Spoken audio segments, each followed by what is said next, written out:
Tuesday, April 5th, 2022, 6:03 p.m. We're in the lower theater. There is a Zoom link on the agenda that can be found on the town website.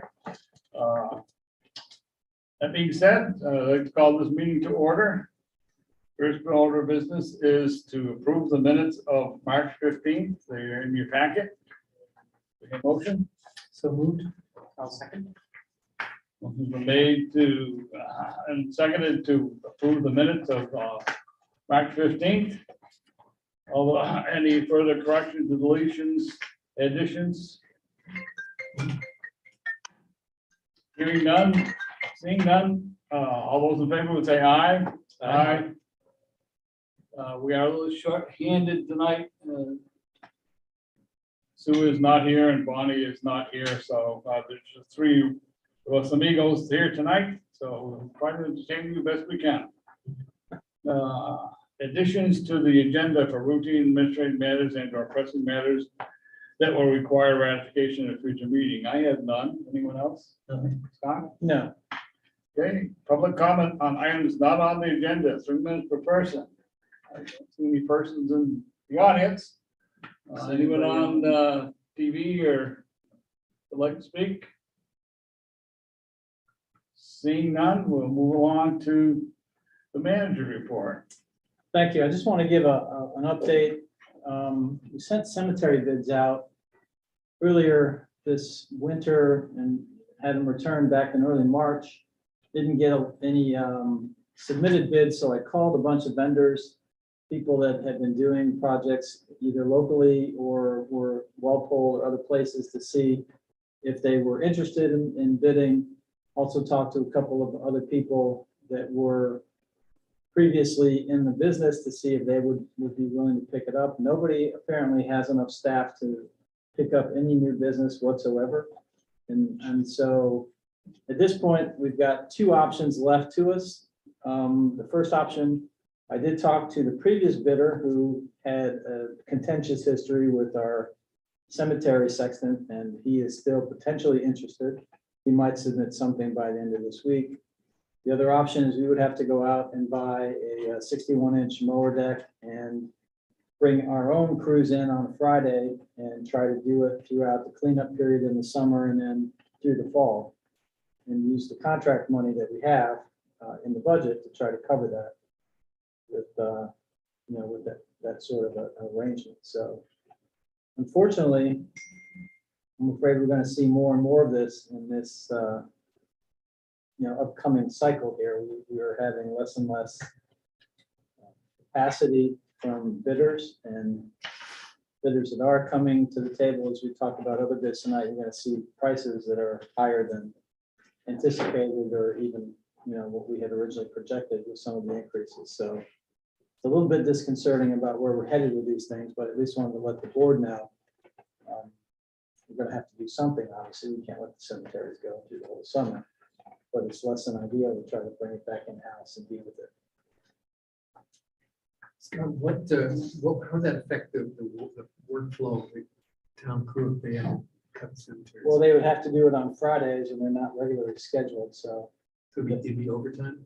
Well, we'd have to try to work out an arrangement, so they'd have to get paid a rate. I'm not so sure I'd pay them straight overtime, but we come up with an hourly rate. Are they up for it? A couple guys have said they'd be willing to do it, so before I've sat down with them and talked about it in any great detail.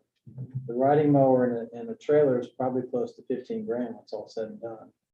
Would it have other use after if we had a contract? I mean, you can always use a ride, the mowers can be used at roadside and other places. I mean, there's always a use for it. Yep. If we're not doing it beyond this year, but at this point, it's something we're gonna have to consider. We just don't have any other options. So. Have we previously done it in-house? I think it had gone through some cycles. I think at one point it was done with highway crews, and then it had gone out to contract, and it's been out for contract for a significant period of time. And what's happened over time is it's a very difficult contract because of all the weed whacking. So it's not a real, it's very time consuming for lawn maintenance guys and quite frankly, they don't have the extra staff to commit to doing it. So that's really the problem. And so if you're trying to get people with limited capacity, and they're just not interested. So Is Andy supportive of the idea of bringing it in now? we talked about it. He'd be willing to, to support it. And, so really we only have two options left at this point. So everybody else I've spoken to, and I spoke to half a dozen local contractors and the people that take care of Walpole's and Vermont hillside. other places, and they just don't have capacity. So it's a challenge. It's going to be, I hope it's not a precursor of things to come, because, we have other bids, and I'm a little nervous about putting our heating oil out to bid with some of the prices. But at some point, we're not gonna have a choice. We're gonna have to do it. Yeah, I'm hoping that we'll see some, some relief before we have to go out and lock up our pricing for next year.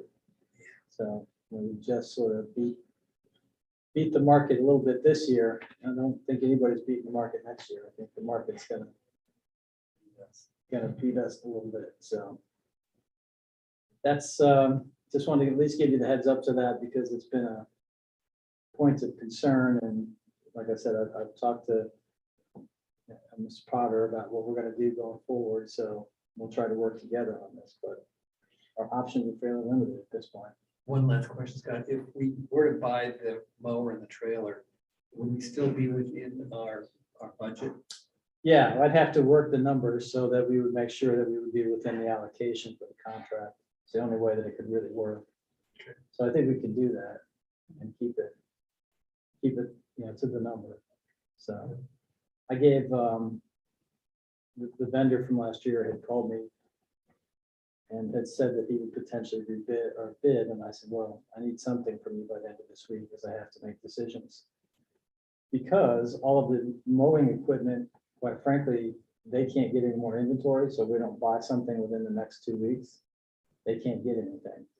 Most of these places had ordered a year ago 40 or 50 units, and they got 8 or 10 delivered, and they're not promised anymore.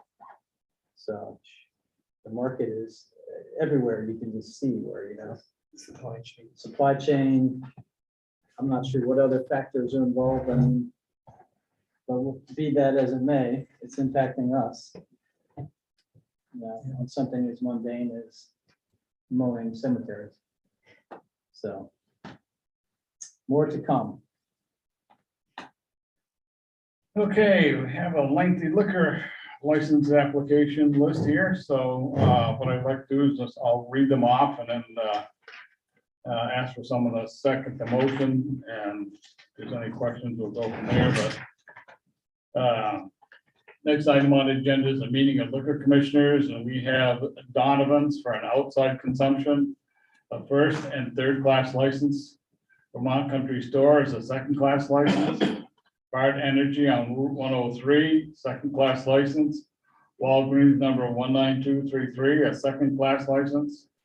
Outs Club of VF Inc., a first class license, third class license, outside consumption permit. Sandry 809 Rockingham Road, second class license. Leslie's Tavern, outside consumption permit, first class and third class license. American Legion Post 37, a first class and a third class, no outside consumption. BF Polish American Club number 1, first class, third class license. Athens Pizza House Inc., first class license. PK's Irish Pub, outside consumption, first class and third class permit. There you go. They're in your packet. Someone will second that motion. We can move these right along. I'll second the motion. Any questions, comments? Okay, motion remains second to approve the aforementioned liquor licenses. They're all renewals, no new ones in there. That being said, all those in favor would say aye. Aye. Aye. All those opposed, nay. Motion carries. And we'll move on to the I had to create a whole second page for the agenda just because all the liquor permits took the first full page, so Apologize if it was a little confusing when you got your package. Okay, now, on page 2 of the agenda, first item is the Wyndham Regional Commission appointment. Sue and Bonnie have requested to be reappointed. So if someone wants to make the motion to that effect, I move that Sue Hammond and Bonnie North be reappointed as our Wyndham Regional Commission representatives. second. I'll second. Motion been made and seconded to appoint Sue Hammond and Bonnie North to the Wyndham Regional Commission. It's their second time around, probably third or fourth for Sue, but nothing new for them. Any further comments? Seeing and hearing none, all those in favor would say aye. Aye. Aye. Motion carries. Approve contract for bid award paving. Your packet? So I guess there's a good news portion of this, and that was that we did receive decent competition amongst our paving companies. We did have one issue with one bidder who did not come forward as part of his proposal, where you have to give me a written copy. It's clear in our bid specification that at the time of the bid opening, I have to have a copy, actual written copy. I couldn't take it just from the internet. So unfortunately, he had only emailed me his bid. It was not sent with any kind of follow-up. And there were other parties at the opening, so at that point, that bid was not selected as in compliance with our bid specification. So we did get 3 bids that did meet our spec. The one contract that I would recommend for the paving is Springfield Paving. We have worked with them in the past. They're responsive, good to work with.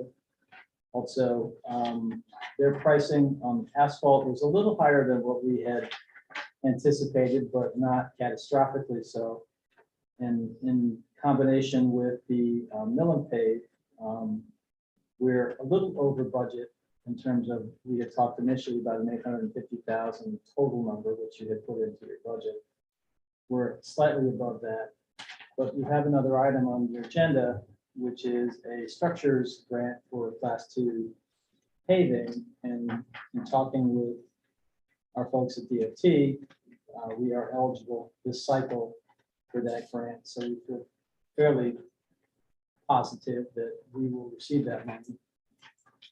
Just as an aside, Pleasant Valley Road had been paid previously, portions of it, and we had used some structures grant money back in 2019. We actually did receive 40,000 as part of that project. So there's a little history here. I had spoken with folks at V-Trans to make sure that we were, that there were any concerns about their process, if they were going to be able to hopefully meet our request. And at this point, they felt pretty comfortable about that. So with all that as a background, I think it's at this point recommended that we approve the Springfield paving bid, as well as the All States construction bid for chip seal. That's traditionally been an issue where we don't get a lot of competition in chip seal. That seems to be almost a monopoly situation. No other companies really bid on that for some reason. They just don't, I guess they just don't want to invest in manpower and equipment. So they do paving, and other, for whatever reason, it's almost all of the chip seal work goes to Allstate. So with that being said, I think in combination, those 2 bids will complete the project we had discussed for Pleasant Valley Road to keep us on cycle with our pavement management process that we had discussed way back in budget times, back to the fall. Kind of is the green line on the map, the entire paving, Shepherd Lane. Yes, so I just wanted to show you that, right, there are some other small portions that are part of this bid as well. The vast majority is that Pleasant Valley stretch that runs roughly from 121 down to 103. Shepherd Lane obviously wasn't done. We did Saxons River last summer, didn't we? Yes, it would have been. Right. Yeah. summer of 20. Right? No, summer of 21, because this will be summer of 22. Yeah. Yeah. Altogether it comes to close to $1 million. When you add the two of them together, it's roughly 960, roughly. So And we had budgeted how much? we had as a total project cost 850. Wow, so that's 110 over what the budget. Yeah. And that money will come from, The goal is to have that balance come from the structures grant oh, for okay. the repaving, which is also an agenda item for this agenda as well. So it's the next item. Also included in that bid, there's a certification of compliance for town and road and bridge standards and network inventory. We have to do that as part of the structures grant approval. Okay. So we have to, even though we've done it. when Do we you update have it. the actual contracts for the paving? I don't have the attached contracts. I'll just use the bid specs and your approvals. If you turn it over, I can, Okay. I could just use the back portion of it, so. Because I have to put some additional contact information on it for Andy and a few other things. Who needs to sign this? Do you need to? Yeah, I can sign You it. have- Once I have your approval. I know on the other one, there's signatures all through there for Right. the annual financial plan and there, Yeah, for the grant, there's a whole host of things I need you guys to sign. okay. So we'll need a motion to award the paving contract to Springfield Paving for $594,530 and All States Construction for chip seal for $332,044.59. So someone wants to make that motion or second the one I just made.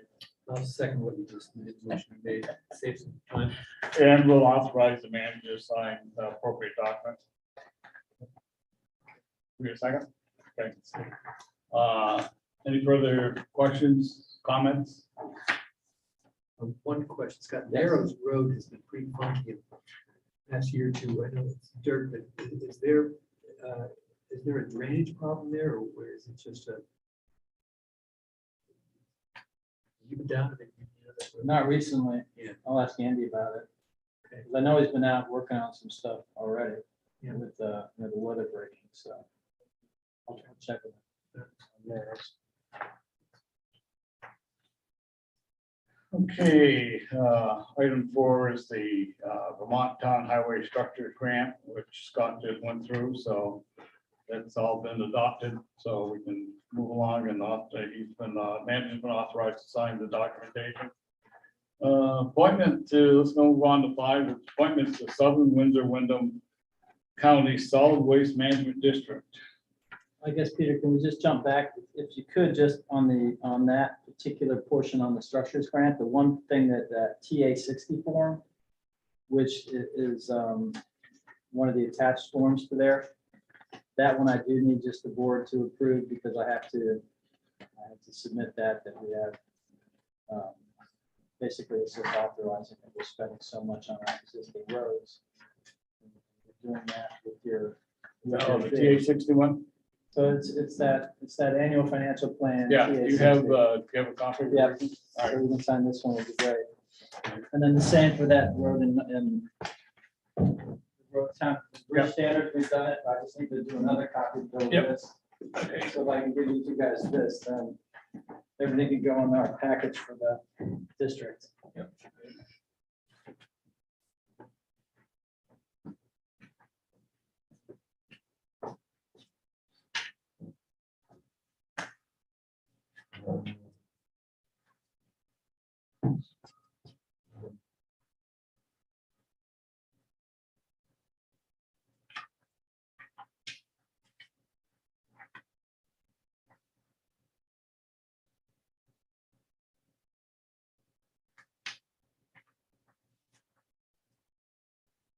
That's right on Scott.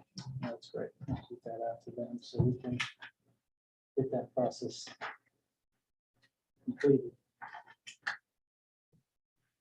While we're talking about highways, did the FEMA money arrive yet? No, we still are waiting on the first round of reimbursements, and we're still talking with them about some options for some of the mitigation monies. When we get into this discussion about the EWP, we'll talk a little bit about some of the issues along the railroad here which have come up, which have been complicating some of our conversations with them, so. Okay. Yeah.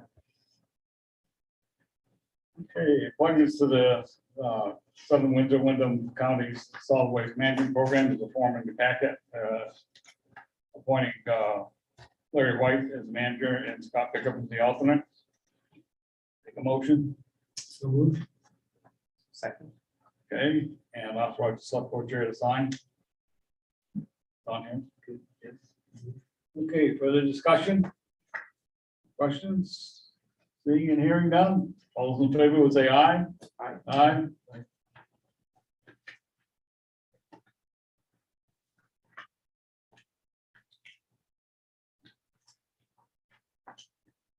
Okay, adopt the local hazard mitigation plan. There is a abbreviated copy here in front of it, because you all got the other 50-page one. Right, I figured you didn't want the other 80 pages No. again, or the second time through, although I have a copy here if anybody wants it for their record. And since we last spoke, our regional folks have put it through some additional review, as well as public comment from other jurisdictions and FEMA and state emergency management folks, just making sure that it received a full vetting from all of the other potential jurisdictions that this plan ultimately might interface with. So it came back from them with their blessing to go ahead and then adopt. It's relatively important because this plan then helps us on our percentages for reimbursement. So we'll actually get a higher percentage of money from the disaster declarations because we've had this local hazard mitigation plan they've adopted. So you get another 7.5% on your. I see this in the trustees and the secretary got to sign also. You have to get it Form, through. or you want to use one of these? If you want to start one, we'll just start with one. So Okay, sounds like a deal. Come around. put it on for the- I have to put it through on the trustees.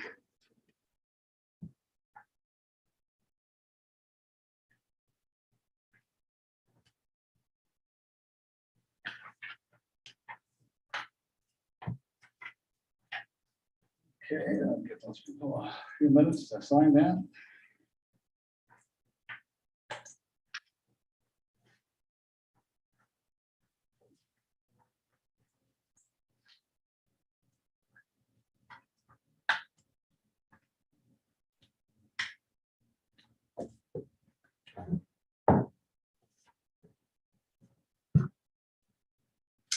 Okay, moving along, we're going to approve, hopefully approve the USDA EWP grant agreement. That is for the chroma situation. Tank stabilization up there. There's information in your packet. Yeah, so I brought down a copy of an updated stormwater area drainage map, and I got to give Gary and some of the folks who've been working on this a lot of credit, because anytime you get into stormwater, right, it's never a simple conversation. Everything gets more complicated as you dig into full drainage pipes, where water's sheet flowing, changes in climate change, problems that we've run into that were not anticipated because of new developments and new impervious surfaces. So at this point, what we're looking at, if you look at this large overlay map, and it kind of, it's a large drainage area. So the folks that we've been working with at Watershed Consulting broke it into sub drainage areas, which is much more manageable for us to work with. And based on that, we're really looking at, in this particular instance, just some of the impacts that are sort of part of this Sonex, Whitney, Blake, Chroma area that sort of comes down that steep ravine and then ultimately sort of dead ends into the Connecticut watershed. And part of the question here is it's multiple players. So as you can see, all of these impacts from the drainage across Route 5, some of these stuff, some of the abutting properties that are actually on Route 5, as well as then down the hill. And there's some pretty steep elevation changes are impacted now by some of these storms. And they've started to see significant erosion around the back of the current Chroma property where they have a retention pond and where they had built on a pretty extensive renovation in the last, 5 years, Gary, I think that was done, the Chroma renovation. So Chroma has a pretty big investment in the community. We're obviously very interested in keeping their investment viable. They actually started to put in some seismographs and some other scientific instruments to measure the hillside because they actually started to see the hillside start to give away. And so after that July storm, they saw significant erosion after that storm. We did bring in folks from the USDA. They were able to come up with this EWP program, which will provide some storm hardening for very specific portions of the areas that are impacted around the protecting their current detention pond, the back portion of their building, and hopefully with some additional drainage improvements, we'll be able to maybe then also alleviate some of the impacts of future storms. What we've run into is every time that we've brought this group together, and now we've got 30 people practically on the Zoom call every time we have one of these conversations. We're finding a new challenge. There's a new set of roof drains that nobody had identified, which are now contributing to the flows. And we found that there are some drains that were from the mover property that are now a portion of the conversation. So all of that impacts that Intech lane and the impact on the property. What the EWP grant that I'm asking you to accept this evening really does is at least keep that erosion from getting worse as we work on larger scale mitigation. That as we get into this project, we're finding is getting more and more involved. Just trying to get some understanding of all of the contributors. What are the volumes of water that are coming? What are the volumes that are coming with the additional storms? Because now we're seeing more and more of these heavy rain events and the impacts of those. And then ultimately, what can we do from a mitigation standpoint that will preserve the investments that we've had here? Because this is a pretty significant portion of our business community, as well as it impacts the railroad. There's drainage that run underneath the railroad tracks.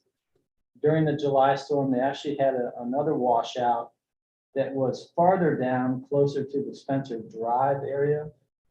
And originally the railroad had worked with FEMA on that washout. And it turns out that after they did some of the work, they went back and researched some of the deeds, and they found out that the property that they had actually improved was not on railroad property, it was on private property. And that the town had an easement to the private property that we had maintained for drainage. So now we're going back and forth with FEMA about how's it going to get paid for, because it's not supposedly public property, it's an easement. We don't own it, we just have drainage. The improvements have already been made by the railroad. And when the railroad was told, well, now it's not eligible for FEMA, they'd spent, I don't know, $13,000 or $14,000. So they're looking for somebody to pay the contractors that they had that made the improvements for that drainage. So, and that's just one location, all up and down. They had about a 300-yard washout of material from that storm. But this entire area is impacted by all of these stormwater events. And what they're finding and talking with the railroad folks specifically is all of their drainage facilities are getting clogged with material. And so all of their, it's difficult, first of all, for them to go and inspect them, because a lot of them have to do it from the water, they have to walk the tracks, and it's, it's very difficult to get there. When they finally do get to these, they're finding that they're packed with silt and rocks and debris. And kind of like the same issues that happened with our drainage up on High Hill. As the more and more of that ledge material gets loose and the more stormwater impacts that, more material comes down and clogs these pipes.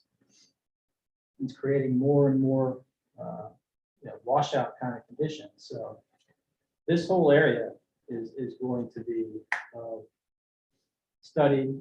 We're very early in the process, but our goal here is to kind of come up with a comprehensive overview of what the impacts are, how we can possibly mitigate those, and then come up with some sort of plan to try to get some federal money and some other, because this will be a substantial investment to help it make improvements so that we're just not pushing the water problem from one side of Route 5 to the other side of Route 5, or pushing it farther down the hill and washing out the railroad, or, once you start chasing these problems, it becomes just a cascade of challenges. So the good news is all the folks that have been involved are working cooperatively.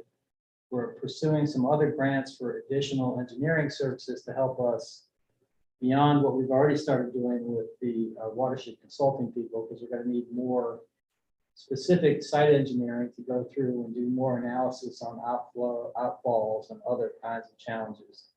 And these are tough areas to get to because a lot of them are steep ravines and they're in difficult areas to access. So it's going to be a bit of a challenge to get all that data put together and then ultimately come back with a plan, come up with a way to hopefully fund this plan. And then maybe even longer term, we've talked about the possibility of then looking at some sort of a stormwater district so that if we have to do ongoing maintenance, we can come up with a financing plan to help finance that as we go forward. So this won't just be a one-shot deal. We fix the drainage, everybody walks away and feels good, and in 5 years, all of your improvements have silted up and you have no visible impact for all the work that you've done. So it's a complicated problem. It's really important to us for our long-term economic health and the health of our community, because these are important businesses and important investments. It's, serves our industrial park, serves a lot of our currently established businesses, and it also has areas where we potentially see expansion or new business growth. So it's really important that this work gets done correctly and sort of in the long term supports this area so that it can continue to be a place that we can try to invest and build up our tax bases.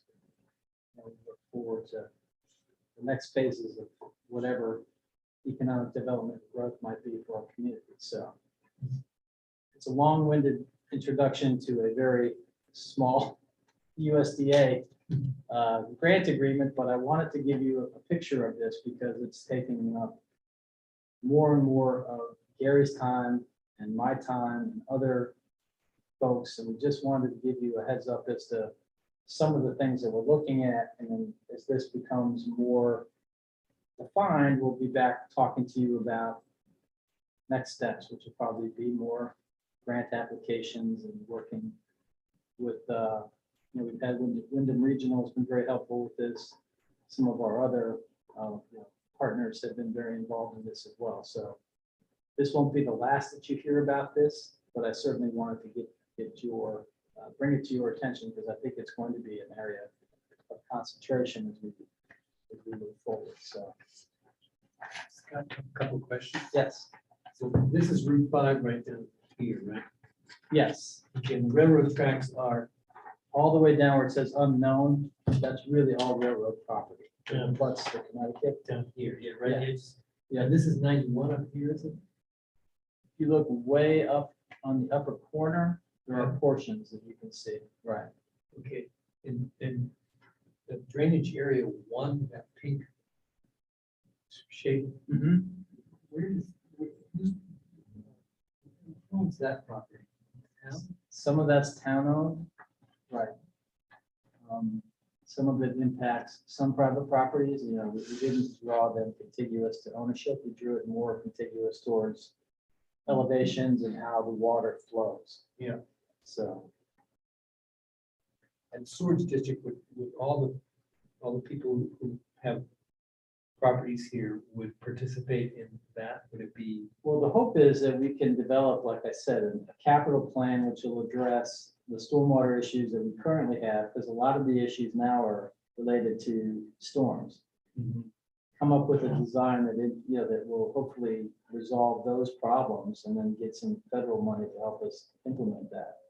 But the clean out and the long-term maintenance, that's going to be something that we would look at potentially the stormwater district for, so that we would have the ability to go in and suck out catch basins and clean out sump areas where you're going to get debris and other types of activities like that, so that the improvements that we make don't silt up and then become useless over time. So the state passed the Water Protection Act more than 3 years ago, or something like that.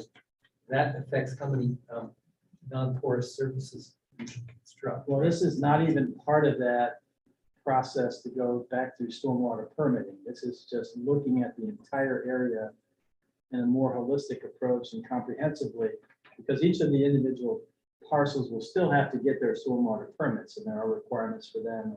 It's based on their pervious and other surfaces. Right. But what we've seen is just because of the nature of the way storms are impacting us, the amount of erosion and the amount of, especially because we're hilly in Vermont, so the water wants to go down hills and to the lowest point as fast as it can. It's pretty powerful when these things really get ripping, and it generates a lot of destructive force. And then when it starts, you can see it. It starts to, you can see the hills sloughing and the trees coming down. Wow. It generates a real, it's a real impact. So.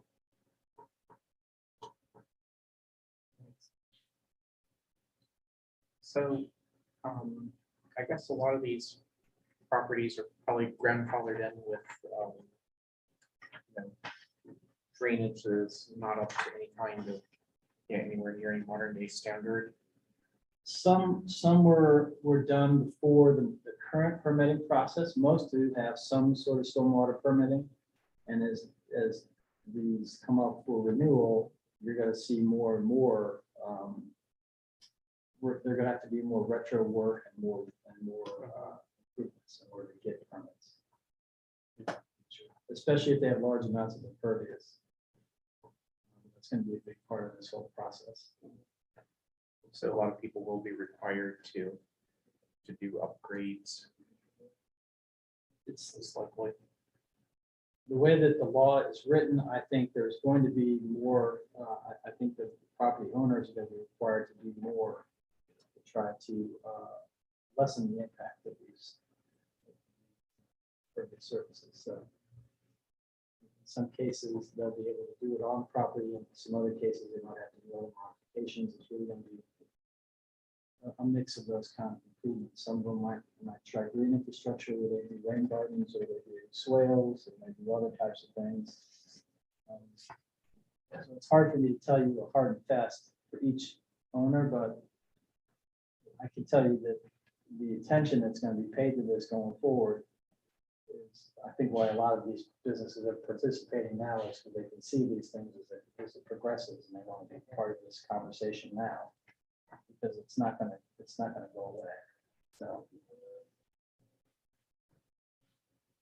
So what do you need? Just need the, So the first thing I just need to do, and again, this is very preliminary, and it really addresses a very small portion of the bigger problem, is we do have a grant from the USDA. So the engineering work is going forward will be, we're at a point now where we want to get into specific engineering to do improvements to do bank stabilization, and lessen the impact specifically along that impact drive area. So what this will do is will give us the ability to do that. We have to go and ask the USDA to give us a project extension, so that we can get the construction within the expiration dates, because these are typically are done for emergency events, so they have very short windows to get the work done. So we're pushing, we're gonna go to them to get an extension, but you'll start to see work potentially this fall to start that process. For at least that portion of the mitigation. And then as we get into budget next year, we'll be spending more time talking to you about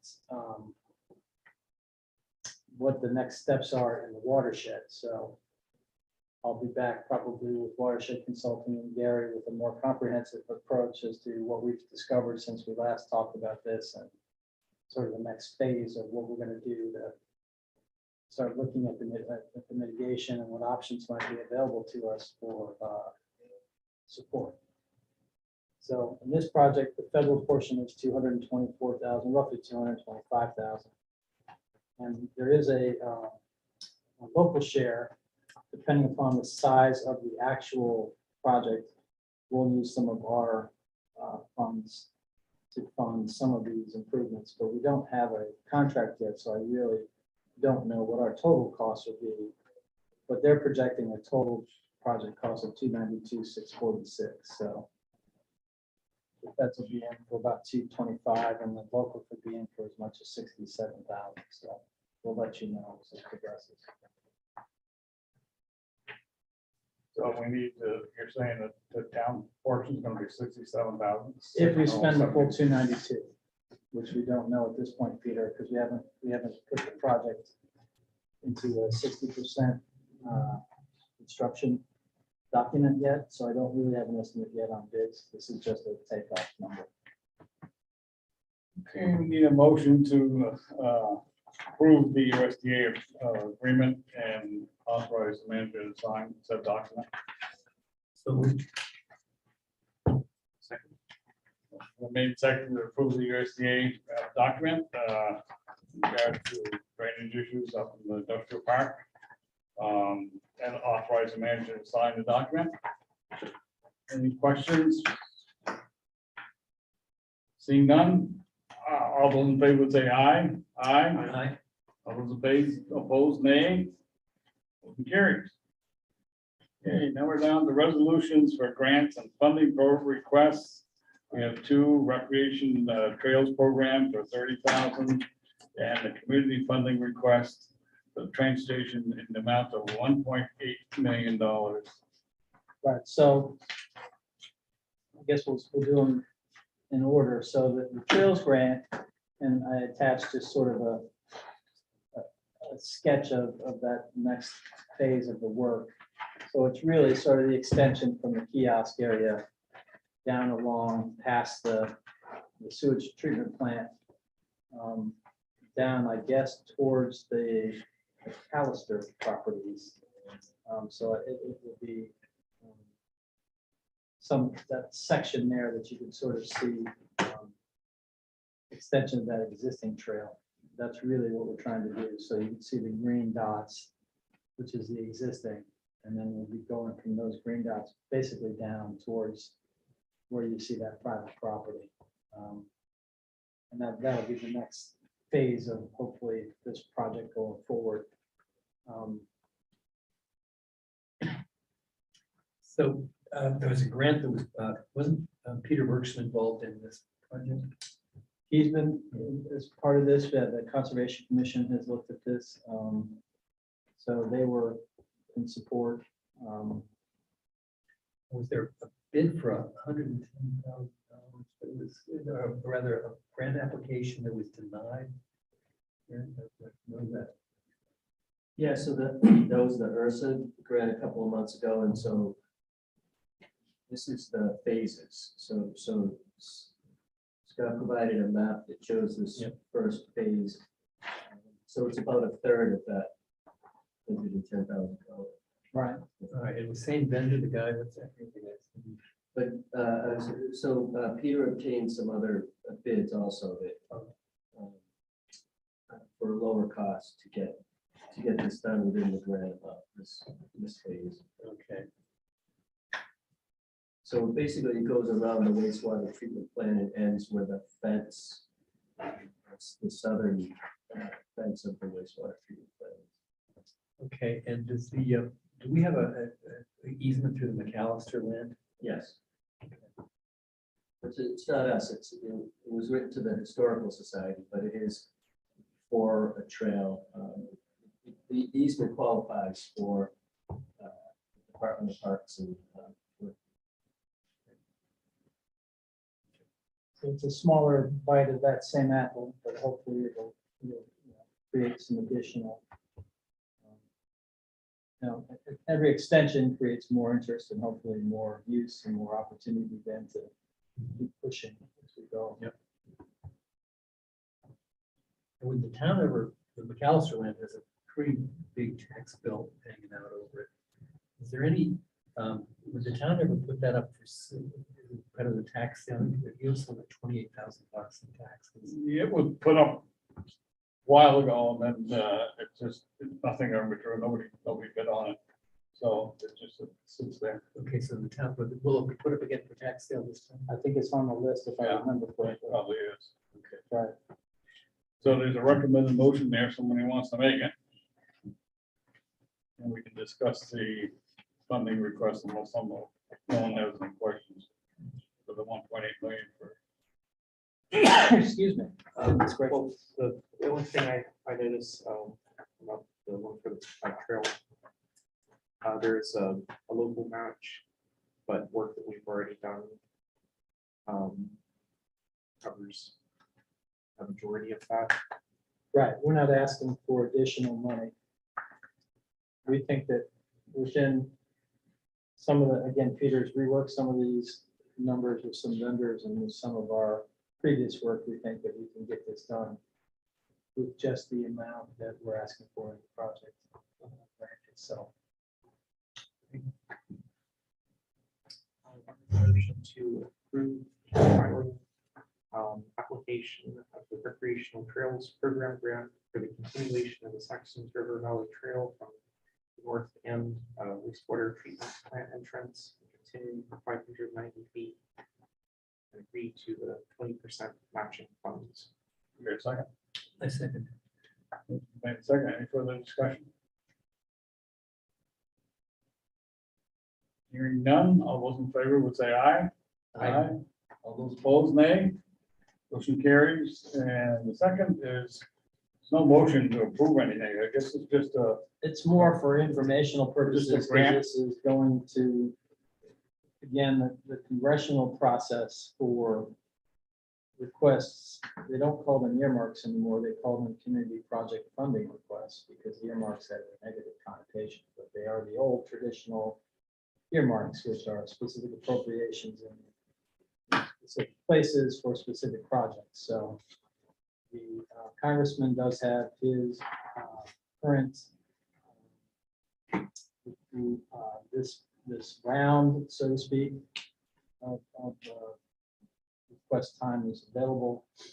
We put this particular request in because we do think it qualifies within our subcategories. So this economic development initiative is a federal program for which I think gives the congressional folks an opportunity to fund it within an existing appropriations vehicle, which they always prefer to do versus creating some special process or new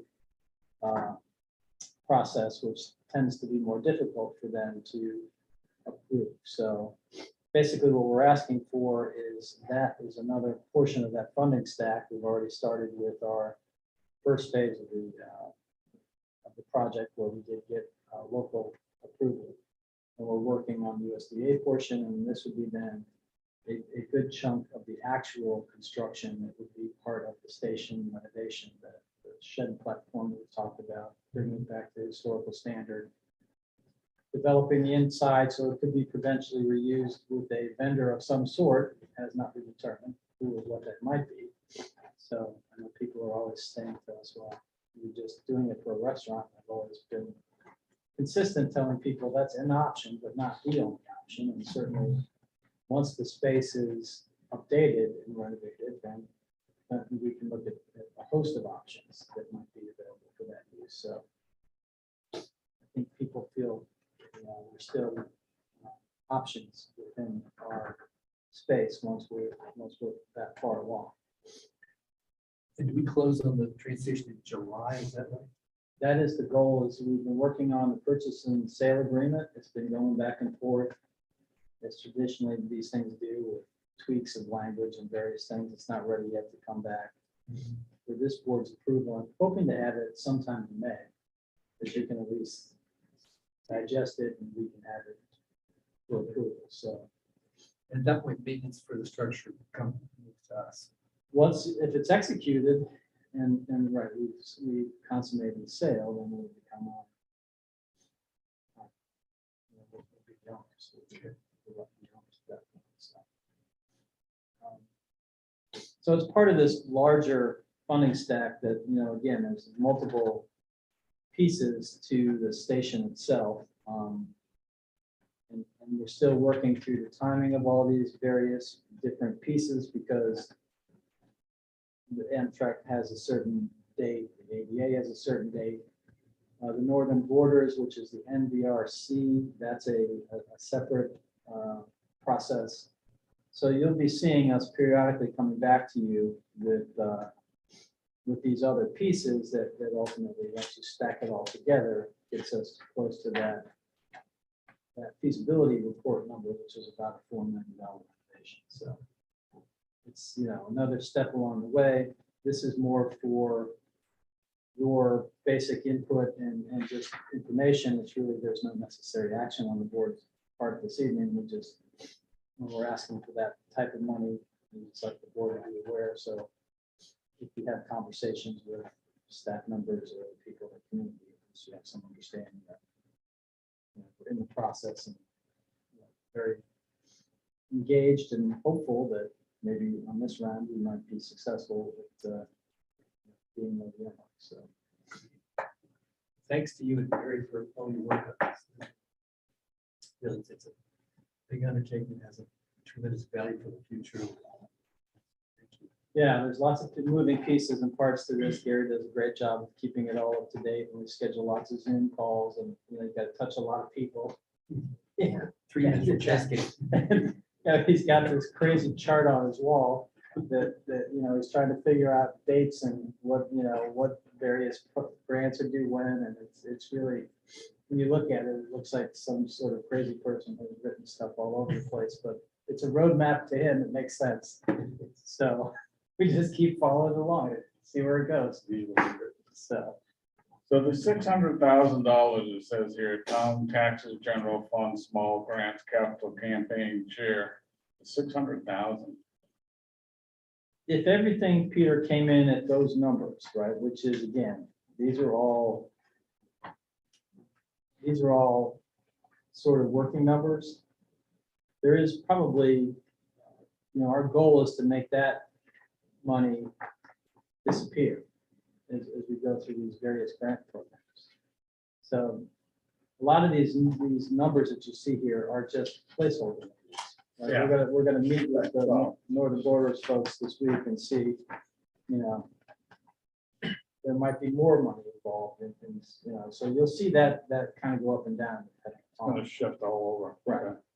So, It seems like there's gotta be a certain amount of changes as the plans for the building are developed, Yes. those end numbers of what the project will actually cost. it's, It could come, could even come down. that would be Decide lovely to come do some down. things differently. I'll remember you said that. It's a pretty Construction comprehensive. costs are going, yeah. It's- yeah. Historic, and you guys know that, working on historic renovation, there's always unknowns whenever you're dealing with old buildings. And there's lots of compliance-related activity. Obviously, if we do a historic structure, we don't want to bastardize it or do anything to really ruin it to go forward. And so I think we're very sensitive to that, why sometimes these numbers look outrageous because you have to build all those costs in. It's not as simple as traditional renovation project. It's just more requirements. ADA stuff will probably complicate things further. ADA is always a challenge, especially in old buildings. Yep. Every old building was built with a step. Don't know why. but they all were. They were never built level, and they were built for people of today's width or height, or, you know, a wheelchair. They were all built with narrow halls. Bathrooms are built to be smaller, so there's challenges, but I just think that it's at least all on one floor at least. That helps. this building at least has some very positive pieces to it. You're right. It's not a multi-story structure. So that does help. Okay, we all set with that one? Well, that Let's was go that. to number 9, the letter agreement for Rich Earth Institute. So we've been kicking this project around since really almost a year and a half now. And last fall, Peter and I went to a open house, for lack of a better word, and just sort of went through some of their richer and hosted an open house. So you could see their laboratory and their facility and the things that they were doing and sort of some of their future ideas. And the goal for these facilities are to basically, they're just another form of recycling, for lack of a better word. And they put together a process that is not terribly invasive in terms of, like, food scraps. When you're dealing with food scraps, sometimes it can be smelly and it's kind of dirty and it's somewhat at times not pleasant. But their process, and Peter and I can attest to going to the laboratory, and they're handling larger volumes of this material and showing us some of their machinery and how it actually works. It's a very sanitary process. It's not a sloppy, messy kind of process. It's not like when you go to the grocery store and you're, recycling your cans and there's sticky stuff all over the floor and there's, bees, and it's an unpleasant experience. They have a pretty buttoned up process. And so they're really sort of at the next step here. We had met with some folks in Westminster just to sort of give them a heads up to say, hey, we're going to be making some changes to the facility. It won't necessarily impact what's going on, but just to sort of a heads up with them. They're going through some changes at Westminster, so I'm not sure.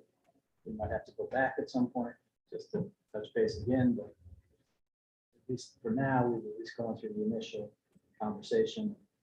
We're just basically modifying part of the existing building, so it's not a significant change on the site. So we provide covered space for them. they are building that as part of this. They're adding on to our building, so that's basically, And they're paying for that? oh yeah, Yeah, that's one of the questions was, this has been held up because the guy Yes. emailed me and I told him, well, part of the hangup is, this is the town of Rockingham should provide the building. Well, Right. that's not but that's what it says in the letter. Right. So we finally got that straightened out. They are, but I noticed this thing has got a 5-year contract date to it. the initial install. I thought we had talked one time it was gonna be a trial basis for 6 months, and if it didn't pan out, then it would be removed and or whatever, but I mean, again, if there's modifications that the board would like, if you'd like it subject to review after a certain period of time, we can certainly do that. I mean, to me, if there's not enough, then also, where are the people supposed to get their 20-liter containers? Are They handle all that outreach, and apparently they've been told people are already contacting them, trying to excited Oh, about it. okay, it just says their own. There's stuff. people that are very, kind of like you have early adopters on recycling and early adopters for composting. There's early adopters for urine as well. Is Richard, is it privately funded? Who provides their funding? They're not for profit. It's a conglomeration of funding. They do quite a bit of research. They have a lot of Long Island. They have a lot of Long Island Sound Clean Water Act money because a lot of their research is dealing with the watershed. Since the Connecticut ultimately runs in. Yep. So they're they have a lot of grants and research and support from those types of organizations. Yeah, so they're looking at some of their designs, and Peter and I were there, they're looking to try to create, for example, portalets that when you go to a festival would recycle as well. Kind of, the little toys they have are kind of interesting to look at. You don't wonder if you want to sit down on them or not. But, This is like. but they are also developing their own recycling system, the separation system that you can buy yourself and do it at home. But it's kind of, they were kind of expensive, they said. Yeah, they haven't been able to put it together to Yeah, make it they're really still working on affordable. it. They had a couple samples down there. So Right. almost like one of those electrical things that you could buy that storage containers, you know, for storing electricity. If you hooked onto a solar or something. It hung on your cell wall and stuff. It was, you know, it was interesting to walk through there, but They're still doing a lot of that, and, you know, I think, to be real honest about it, the Europeans are much farther along in this than we are.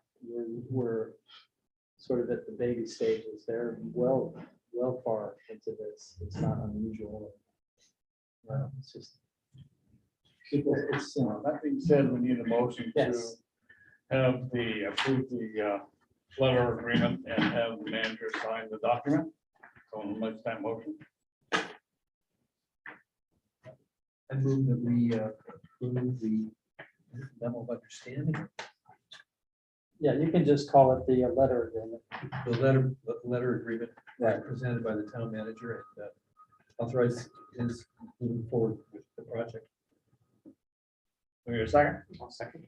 Motion made seconded to approve the letter of agreement with Recreational Institute and have the manager sign the said document. Any further discussion? Questions? Seeing and hearing none, all those in favor would say aye. Aye. Opposed, nay. Motion carries. And finally, we're down to number 10, local cannabis control board discussion. I just gave a little bit of history and just some of the background from VLCT on some of the, and again, a lot of this is new to the legislation, so it's somewhat being developed as we move forward, right? As more communities approve local option on cannabis. But the questions are, do you want to sort of go forward as you do with your liquor control? Do you want to go forward more as a land use type of process where you potentially use the DRB or planning commission? The process for cannabis is, I'm not sure, eventually it will be probably more like the liquor process, but I think in the beginning, it's going to be a little more challenging because it's going to be developing new process. It's really, at this point, it's hard for me to tell you how much work this might entail if the board decides that they want to be the local cannabis control. I don't know what that will entail. If you'll be spending substantial amounts of time with applications. There are timing and approval requirements, but I don't know how much of your time it would potentially start to take up as this thing, you know, moves forward. So. Do you know, Rick, if they have a application form somewhere on VLCT sample form? I haven't seen that yet. Because that would be something we'd have to develop. Right. I mean, the state provides the liquor license things, and that's pretty well comprehensive. I mean, they spell it out pretty much on their form. Sure do. I'm expecting that they will. I know that if we don't act, we lose any of the control permits. Yeah, to a certain extent you do, because then you know, it goes to planning and the BRB to you know, they control the same as any other business, so. Right. But the other question I had too is that I thought I saw somewhere that we could, the town had the option to expand the operation area within 500, from 500 feet to 1,000. I thought that was mentioned at that Buffer forum zone? we had, I didn't. and I thought I saw that someplace in writing in one of the Yeah. works from VLCT or. I thought that was maybe a proposal. What I've seen is that if we make it any more difficult to open cannabis dispensaries than any other business. True. So maybe, I don't know how that would be interpreted, expanding from 500,000 feet. That would remove all of the downtown, a big chunk of the downtown. Pretty much. from it. I talked to Chuck about this afternoon. And you saw what I sent you, what Chester did. I think that temporarily the select board acts until we decide to do something else, instead of putting a whole new board together. I would suggest that the select board become the cannabis control board. And then we use the DRB to advise us on applicants in terms of the land use issues. That's what I was thinking on, Yeah. same line, That was, do it that way. I thought that way we wouldn't be caught up in every single little piece of zoning difficulty that comes up, but we would be able to meet or hear about who the applicants are. The interesting thing about the liquor things that actually you know a little bit about the person, like maybe even convicted of a felony. Well, see, that's all in the application Right, process. Right, so- that's all the state. So We if don't they, really you know, supply. somebody makes a mistake on that application, you know, it's their head on the block, so. Right. And it says all the same thing about VLCT, I mean, you know, so the form from, about the cannabis, if it's, you know, you make a misstatement or, you know, try to falsify something, then that automatically could negate your permit. Right, and here's, if a municipality has not formed a local control commission, no local license approval will be required before the board to Montpelier presumably approves a license to operate. So unless we do something, we have no say, right? That's what the Chester Select Board reasoned it through, and I think that makes sense. We're in unknown territory here.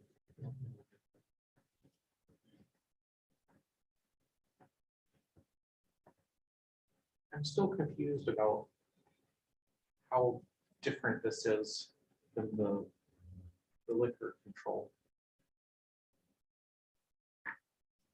I guess I don't quite understand.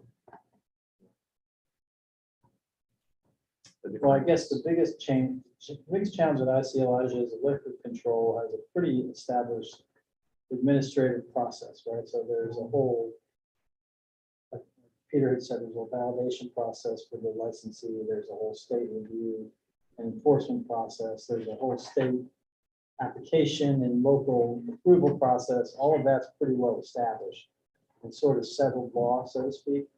Cannabis is just starting that process.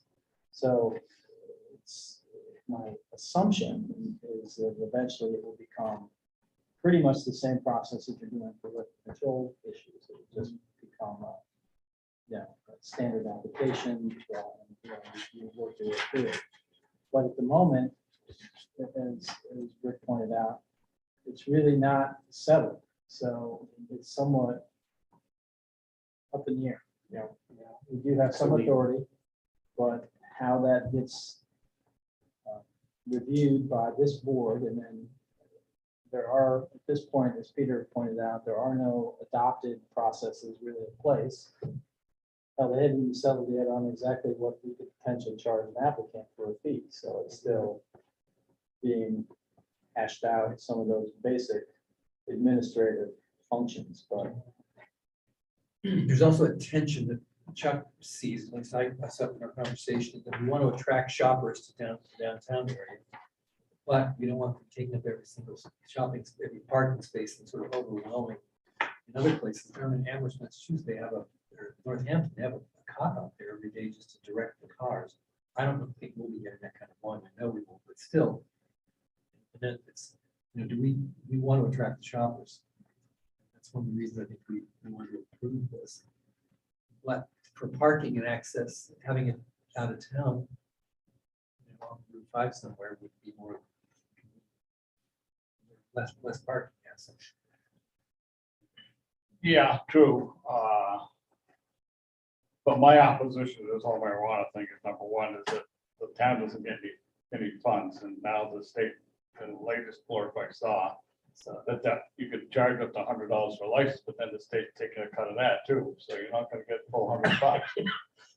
So, and in my looking at this is that, why would we want to use drugs to introduce shoppers come to our area. I mean, that's, to me, it's a lousy way to, I would think we start looking at eating establishments or restaurants, because people come to town to look at a show or something. They're not gonna be running over there to get a joint and smoke a joint up the sidewalk or whatever. They'd rather go sit down someplace and have a decent meal someplace after the show, or perhaps before the show, and then go. So, But if a liquor store opened up or a wine store opened up on Main Street, could we apply the same reason? you probably could. So, we have a state, the state liquor store down at the gas station. on the Red Lake. Yeah. There. We'll go there, get a bottle of wine, walk out, and if they drink that wine in public, that's not legal, right? Public consumption. Open bottle or. Yeah, it's sure. a The same violation thing is of true. law in the village, yeah. Cannabis has the same. But there again, it's non-enforcement and Right. it's like anything else. There's abuses that are gonna abound no matter how you look at this stuff. Right. The liquor people come in, they do their little trick sales, send someone in underage, try and buy a cigarette or buy a pack of cigarettes or buy a bottle. And Mhm. when they come back out as the sales consummated, then they go in and it costs the person, that person's loses their license to sell at that point. Right, I think the same thing will happen. But my concern is how often do you see that compared to the amount of accidents these underage kids are getting into and the deaths that are resulting from those accidents? We just had 3 or 4 of them, 2 or 3 of them last year. Those kids were all drinking. Yeah, and then again, Scott and I were talking about the parents that put on these parties and provide the liquor to anybody that comes.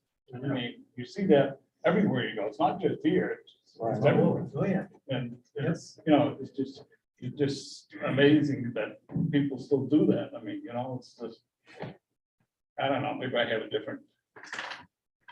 Okay, so here's another sentence, here's from what you sent us, Scott, I went to the link. Even without a local cannabis control commission, a municipality may still regulate cannabis establishments in accordance with their general authority to regulate businesses. Right. Okay, so I mean, I'd like to move, I'd like to move with the select board for the near future, until we decide another plan, the select board be the cannabis control board. Make that motion. Anyone want to- Further discussion. Yeah. Because we'd have to figure out how we're gonna do the application process. I think we should have that ironed out before we, appoint ourselves as the commission.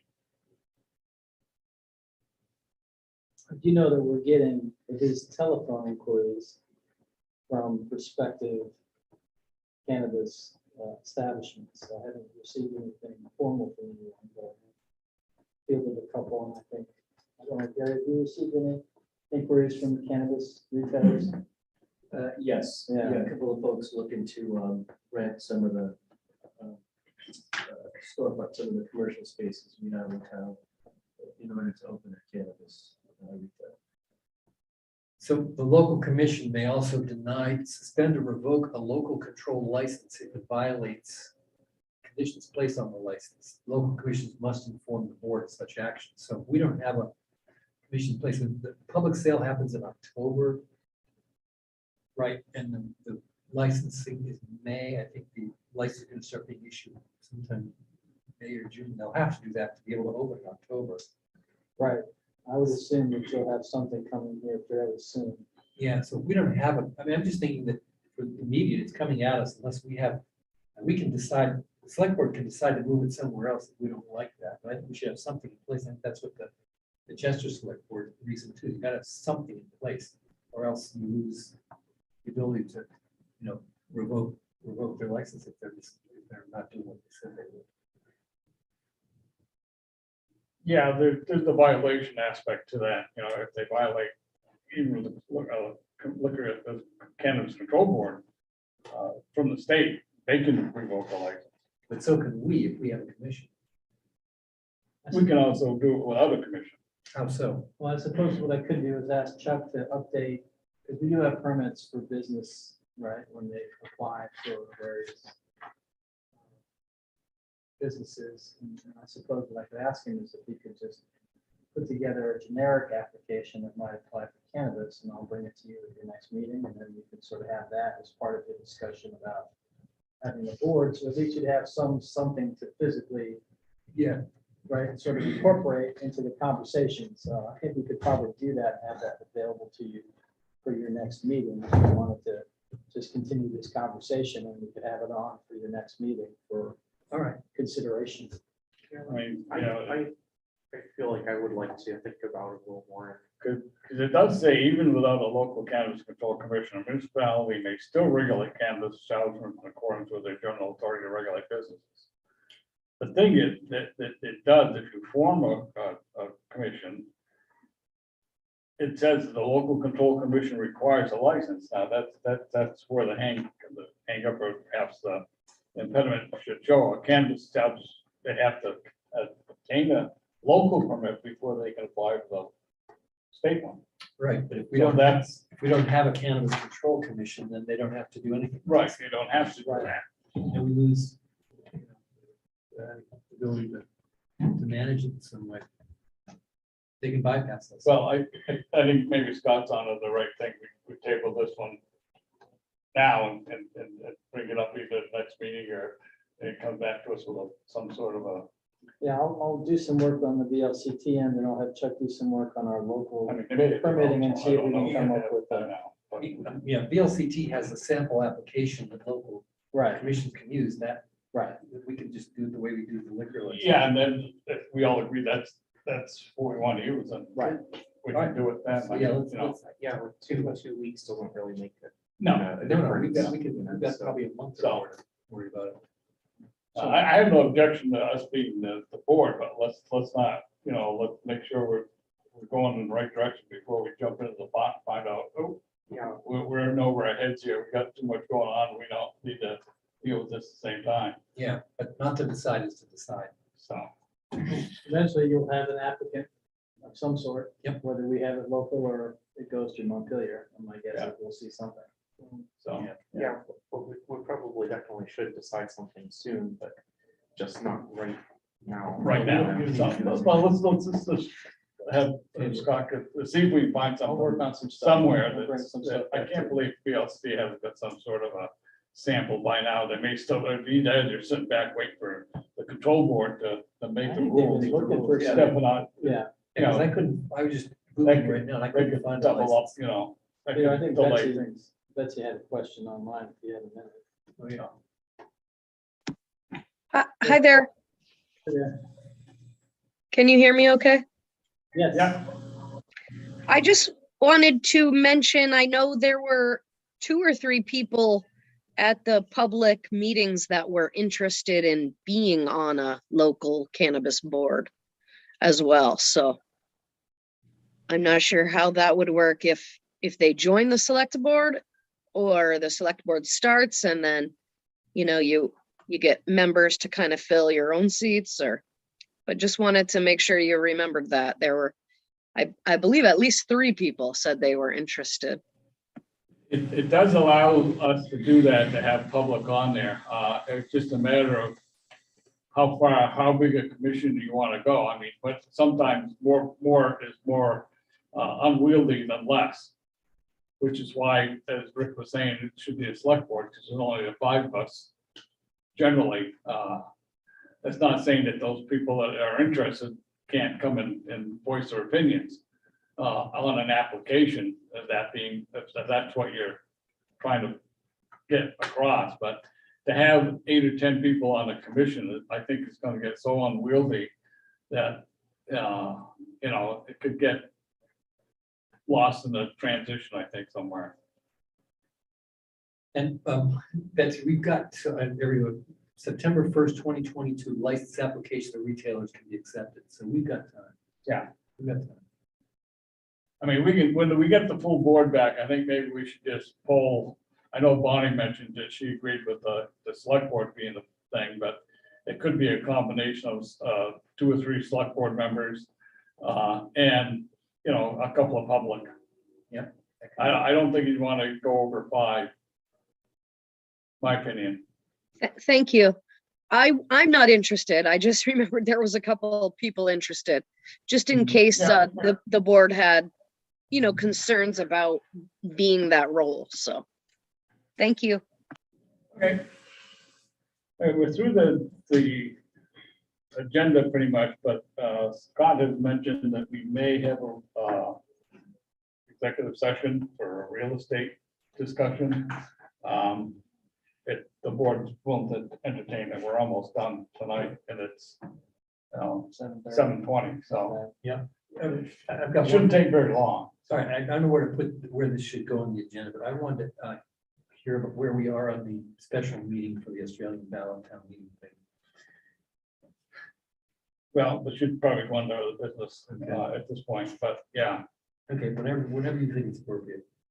Okay, well, let's get down and see where we are. A review and approve orders, bills and warrants. We have them here in front of me. Somebody wants to make the motion to do that? I move that we review orders, bills and warrants. And approve, okay? Do I hear a second? I'll second. Okay, motion made and seconded to review and approve orders, bills and warrants. All those in favor would say aye. Aye. Aye. All those opposed, nay. Coming around.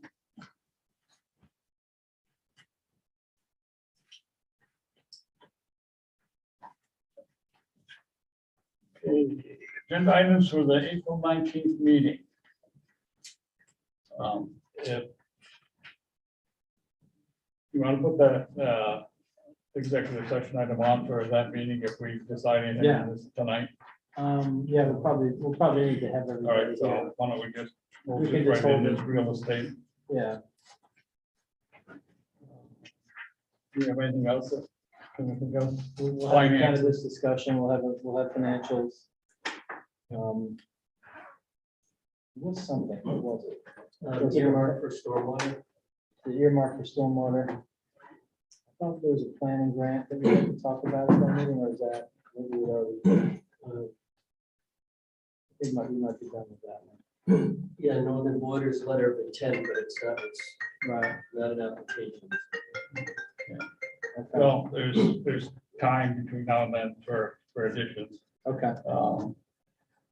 Review the agenda items for joint board meeting, that's May 29th, I believe. Yep. I think the APA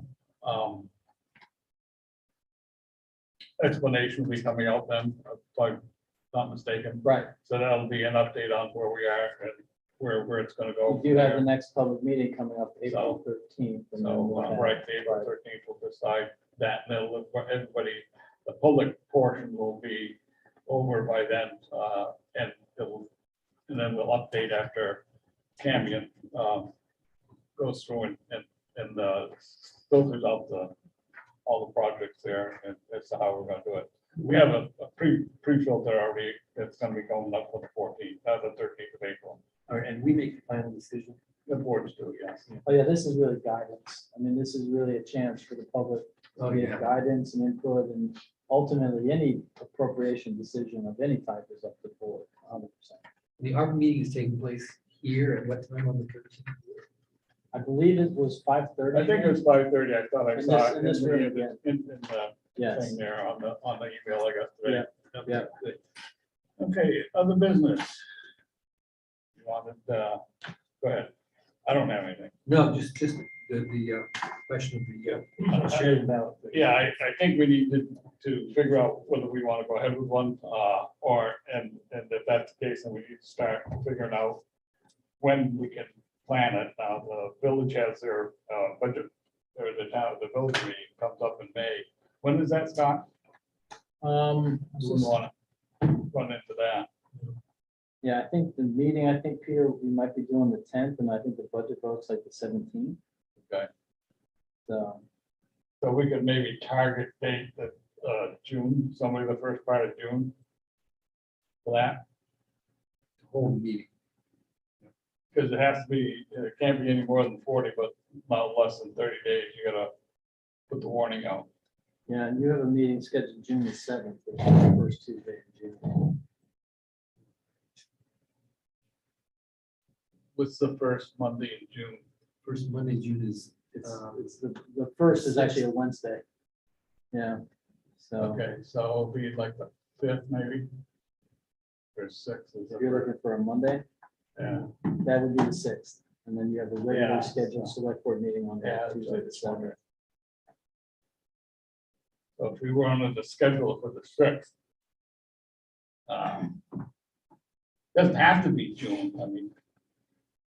'Cause we need to get the wording of how we wanna, what do you wanna do though? Everything, Australian Bell or just certain portions of it? From the floor and some from the, I think it's smart, if you're gonna do it one way, all the way, and don't try to mix things, because things, people are gonna get confused. Financial stuff, everything will be voted on.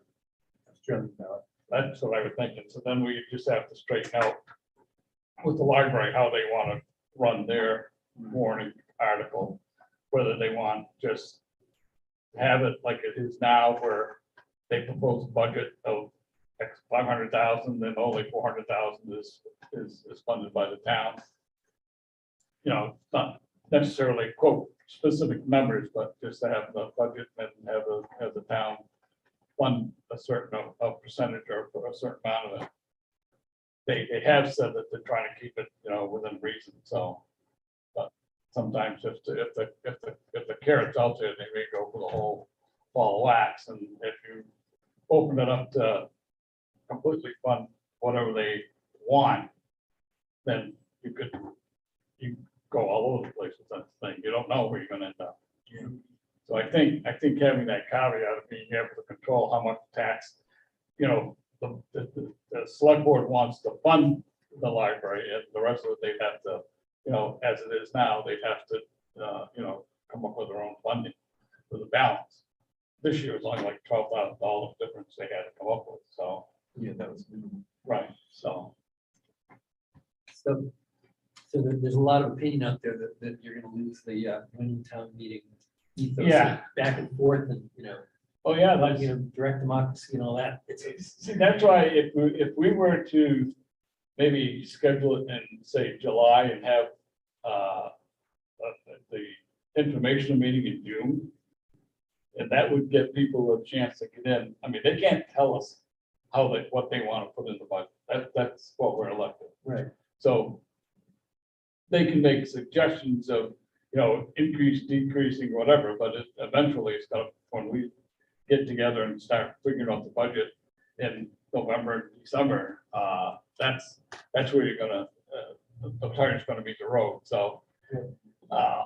But at least it'll give them the option to express their opinion.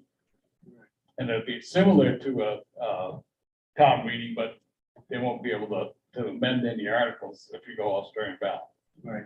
It's all or nothing. If the vote sit there for it dies, then you just have to hold another election, which is cost involved and the whole thing, which is why some people like to have the thing. But as we discussed at the meeting, at the last town meeting, is that 50 people make a decision for 5,000. So that's why there's 600 people voted, Australian ballot. It's true.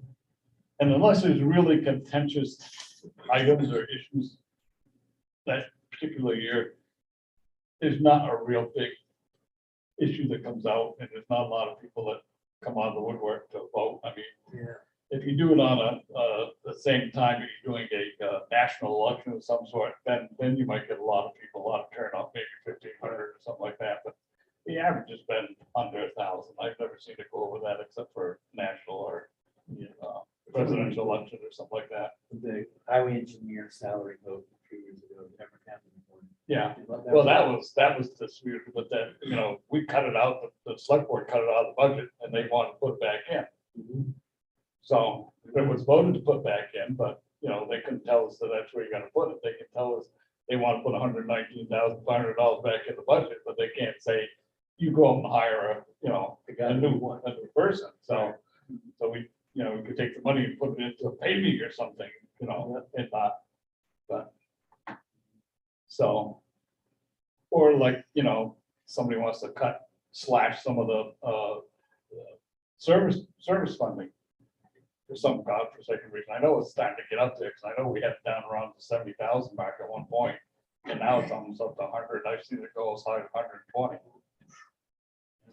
That's a lot of money when you're talking about, so. And we did try and cut it at one point by establishing a commission that they have to come and talk to the people and make their pitch to that. And then we either deny or say, oh, you know, you want 5, we'll give you 3. So it's one of those There was things. something where every so many years, people could vote on those individual agencies.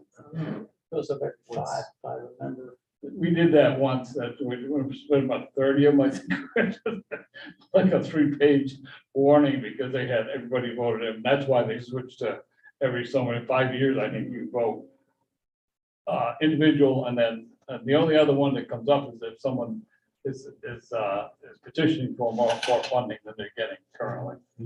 So. Okay. Yep, I'm good.